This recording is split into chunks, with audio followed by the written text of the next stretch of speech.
السلام علیکم دوستو، میرا نام زاہد ہے اور میری عمر 24 سال ہے۔ میری ایک چھوٹی بہن ہے جس کا نام عائشہ ہے۔ عائشہ بہت خوبصورت اور اپنی عمر کے لحاظ سے بالکل ایک ادکارہ جیسی دکھتی ہے۔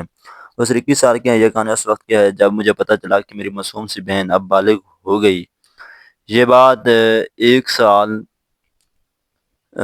پرانی تھی جب میں نے اس کے فون میں کچھ ایسی چیزیں دیکھیں جنہوں نے مجھے اندر تک ہلا دیا۔ جس بہن کو میں ہمیشہ معصوم سمجھتا تھا، اس کے بارے میں وہ راز جان کر مجھے یقین نہیں آیا۔ یہ کہانی اس لمحے سے شروع ہوتی ہے جب میں نے عائشہ کے بارے میں وہ راز جانا جس نے ہماری زندگی بدل کر رکھ دی۔ یہ ایک گرمی کی رات تھی، ہوا جیسے تھم سی گئی تھی اور میرے کمرے میں بستر پر سونا بھی مشکل ہو رہا تھا۔ پیاس کی وجہ سے میری نیند کھل گئی۔ جب میں نے پانی کی بوتل اٹھائی تو وہ خالی نہیں تھی۔ وقت دیکھا تو رات کے ٹھیک 1 بج رہے تھے۔ نیند کی خماری میں باورچی خانے کی طرف چل پڑا جہاں ٹھنڈے پانی کی بوتلیں رکھی ہوئی تھیں۔ جاتے ہوئے میری نظر عائشہ کے کمرے پر پڑی جہاں روشنی جل رہی تھی۔ یہ دیکھ کر میں تھوڑا حیران ہوا کیونکہ عائشہ ہمیشہ سوتے وقت روشنی بند کرتی تھی۔ ہمارے گھر میں یہ اصول تھا کہ سوتے وقت سب کو روشنی بند رکھنی چاہیے، اور عائشہ اس اصول کی سب سے زیادہ پابندی کرتی تھی۔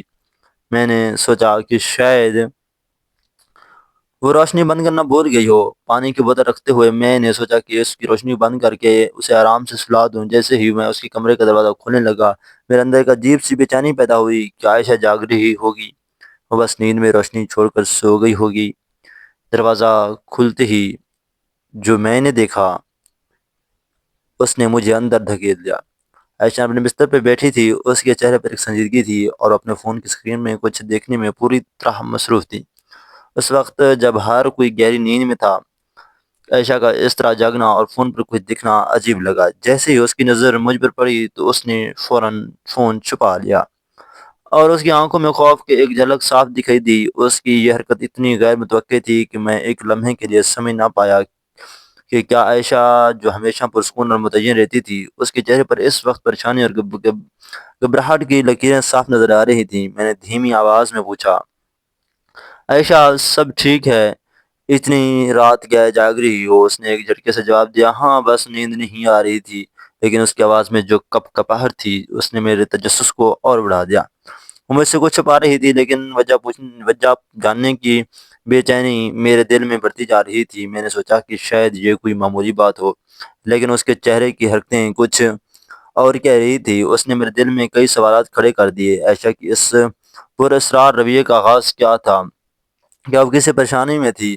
وہ کچھ ایسا کر رہی تھی وہ مجھ سے گھر والوں سے چھپانا چاہتی تھی؟ اس وقت کے بعد عائشہ کا وہ عجیب سا رویہ میرے دل سے نکل ہی نہیں رہا تھا۔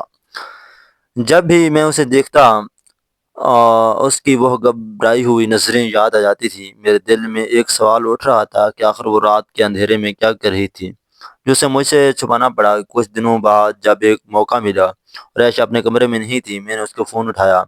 میرا ارادہ صرف یہ جاننا تھا کہ آخر وہ کس چیز سے پریشان ہے، کہیں اسے تکلیف تو نہیں، کہیں کوئی اسے تنگ تو نہیں کر رہا۔ میرا دل اس بات کو جاننے کے لیے بے چین تھا۔ فون کا لاک کھولا، مجھے پہلے سے ہی پتا تھا، اس لیے اسے کھولنے میں کوئی دقت نہ ہوئی۔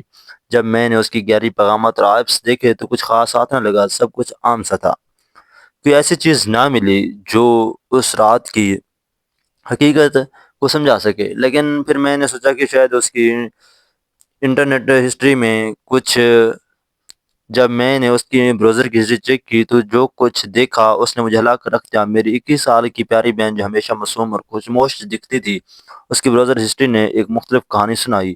اس نے جو چیزیں سرچ کی تھیں اور جو ویڈیوز دیکھی تھیں اس کی عمر کے لیے بالکل مناسب نہ تھی۔ میں نے سوچا کہ کہیں میں نے کچھ غلط تو نہیں دیکھ لیا، لیکن بار بار دیکھنے پر بھی وہی نتیجہ ملا۔ اس میں ایسی چیزیں سرچ کی تھی ان کو جاننے کی اس کی عمر نہیں تھی۔ میرے دل میں ایک عجیب سی گھبراہٹ ہونے لگی۔ کیا میری بہن کسی غلط سنگت میں پڑ گئی کہ کسی نے اس طرح کی چیزوں کے لیے مجبور کیا؟ اس کی آن لائن سرگرمیاں اس کے دل میں کیوں اور کیسے پیدا ہو رہی تھی؟ میں نے فون واپس اسی جگہ رکھ دیا لیکن میرا دل سکون سے خالی تھا۔ میں نے فیصلہ کیا کہ اب اس بارے میں گہرائی سے سوچنا ہوگا۔ یہ سوال آخر عائشہ نے کیوں اور کیسے، یہ سب سچ کیا ہے، میرے دماغ میں گھومتا رہا۔ عائشہ کی برادر ہسٹری دیکھنے کے بعد پھر میرے دل میں ایک عجیب سی بے چینی تھی۔ میری معصوم بہن کو ایسی چیزوں میں دلچسپی کیوں اور کیسے ہوئی؟ یہ سوال مجھے سونے نہ دیتا تھا۔ مجھے یقین تھا کہ اس راز کے پیچھے کوئی گہری وجہ ہے، یہ سمجھنا ضروری ہے۔ میں نے عائشہ کے رویے پر توجہ دینا شروع کیا اور اس کی باتوں میں تبدیلی دیکھی۔ وہ اکثر ایک خاص سہیلی کا ذکر کرتی تھی جس کا نام فاطمہ تھا، اور جسے میں پہلے کبھی نہیں جانتا تھا۔ اس کا نام سن کر میرے دل میں ایک عجیب سی فکر پیدا ہوئی۔ میں نے سوچا شاید اسی سہیلی کا ہاتھ عائشہ کی نئی عادتوں کے پیچھے۔ ایک دن میں نے عائشہ سے اس کی سہیلی کے بارے میں کھل کر بات کرنے کا فیصلہ کیا۔ میں نے ہلکے پھلکے انداز میں پوچھا، عائشہ یہ تیری نئی سہیلی کون ہے؟ تیرے ساتھ ہر وقت اسی کا ذکر سنتا ہوں۔ عائشہ نے کچھ ہچکچاتے ہوئے بتایا، وہ میری کلاس میں نئی آئی ہے، بہت شرارتی اور خوب باتیں کہتی ہے۔ اور اس کی باتوں سے مجھے زیادہ کچھ سمجھ نہ آیا، لیکن میری چھٹی ہنس نے کہا کہ یہی وہ لڑکی ہے۔ اپنے عائشہ کو غلط راستے پر جلایا۔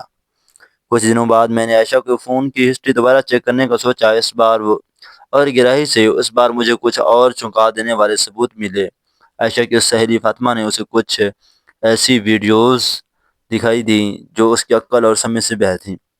یہ وہ ویڈیوز تھیں جو کسی بھی ناسمجھ کے لیے مناسب نہ تھی۔ اس کے علاوہ ایک بہت ہی بگڑی ہوئی لڑکی تھی جسے صحیح اور غلط کی کوئی پرواہ نہ تھی۔ وہ لڑکوں کو پھنسانے اور ان کے ساتھ غلط کام کرانے میں پریشان کر رہی تھی۔ یہ سب جان کر میرا دل، جسے میں ہمیشہ سے ہی صحیح راستے پر چلنے کی نصیحت کرتا تھا، وہ ایسی گندی عادتوں میں پھنس چکی تھی، اور اس کی وجہ تھی وہ سہیلی جو اسے اپنے جیسا بنانا چاہتی تھی۔